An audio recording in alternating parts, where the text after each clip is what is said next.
Today, we're going inside the Tesla factory to show you how the Cybertruck is built from start to finish. You're about to see the full manufacturing process, step by step.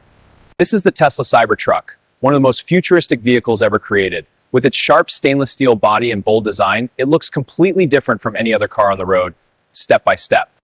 Right now, we are inside the Tesla factory. Behind me, you can see multiple Cybertrucks ready for production. Today, I'm going to show you exactly how this futuristic vehicle is built from raw materials to the final product.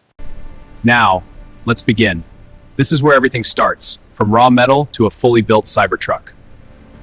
Watch closely, because every step matters.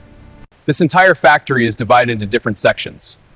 Each part of the Cybertruck is built step by step. From the raw metal structure, we're heading toward the main production line where the build process begins.